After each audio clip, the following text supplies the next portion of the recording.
नमस्कार। मैं डॉक्टर सहदेव पारिक श्री गोविंद गुरु राजकीय महाविद्यालय बांसवाड़ा से। विद्यार्थियों, आज हम एमए समाजशास्त्र उत्तरार्ध के प्रश्न पत्र कोड 5176 के विषय में आज हम श्यामाचरण दुबे का जो संरचनात्मक प्रकार्यात्मक विश्लेषण के बारे में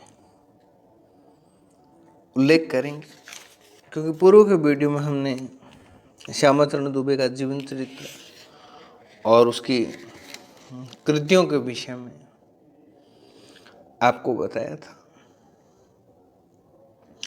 आज एक महत्वपूर्ण अध्ययन श्यामाचरण दुबे जी के द्वारा सामीरपेट नाम का एक गांव और एक भारतीय ग्राम के अंतर्गत उनका अध्ययन। तो आज हम उस अध्ययन पर थोड़ा सा प्रकाश डालने का प्रयास करेंगे और इसके तहत हम वैश्विक रूप से ग्रामीण समुदाय की जो सामाजिक संरचना है उसको समझने का प्रयत्न करेंगे। तो भारत में जो ग्रामीण अध्ययनों का श्रेय सुप्रसिद्ध श्यामाचरण दुबे को दिया जाता है। इनकी एक पुस्तक भारतीय ग्रामीण इंडियन विलेज एक अमर कृति मानी जाती है और यह कृति हैदराबाद और सिकंदराबाद के जुड़वा नगरों से लगभग 25 मील की दूरी पर बसे सामीरपेट गांव के अध्ययन पर आधारित है।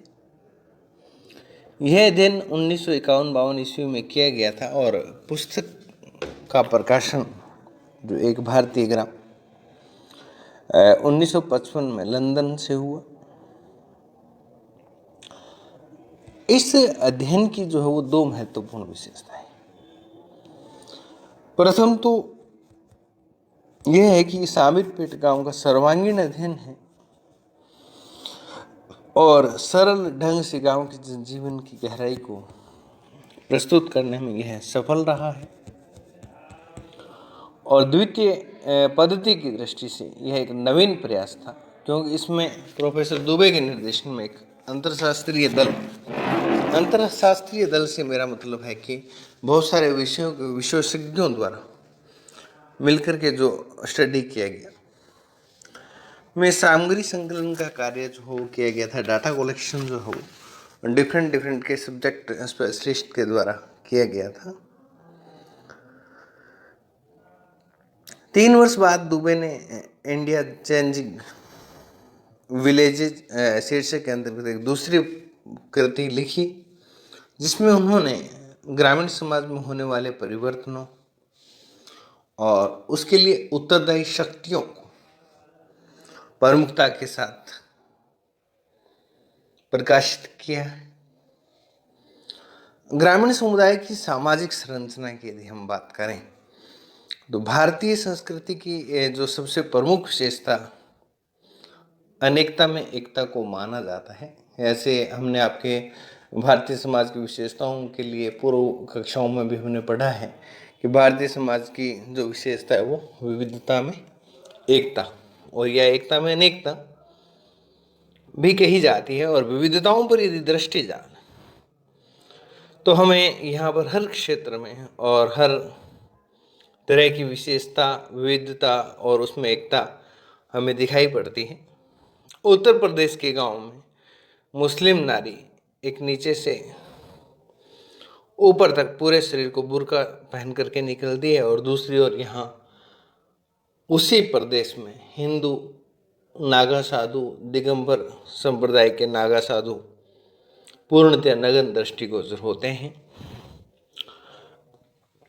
एक और ऐसे मानव समुदाय मिल जाएंगे जिनका भोजन जो सामान्य रूप से मांसाहारी हैं वो लोग, और जबकि दूसरी ओर कुछ ऐसे समुदाय भी हैं जो पूर्णतः शाकाहारी हैं। यहाँ की कंदमूल, जमीन के अंदर पैदा होने वाली सब्जियों को अभी वो परहेज करते हैं।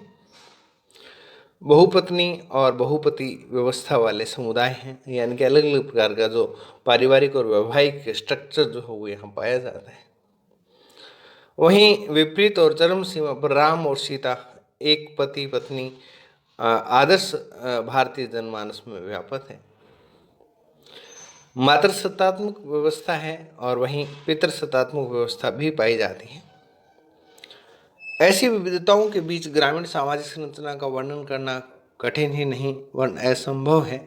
और यह सच है कि एकता के सूत्रों की दृष्टि से भारतीय ग्रामीण सामाजिक संरचना वर्ग, जाति और धर्म की अखिल भारतीय परंपराओं से प्रभावित होती है, परंतु इन परंपराओं के अर्थ एवं महत्व में पारिदेशिक या प्रादेशिक या स्थानीय लक्षण भी अपना स्पष्ट प्रभाव जो यहाँ दिखाते हैं। और प्रत्येक गांव की सामाजिक संरचना को समझने के लिए सबसे उचित और सरल तरीका यह है कि किसी ख्यातिप्राप्त भारतीय समाजशास्त्री द्वारा किए गए किसी ग्राम के अनुभविक अध्ययन को चुन लिया जाए और इस उपयुक्त उद्देश्यों की दृष्टि में ही हम ने भारत के अग्रणी समाजशास्त्री और जिन्होंने विशेषकर ग्रामीण अध्ययनों में काम किए हैं,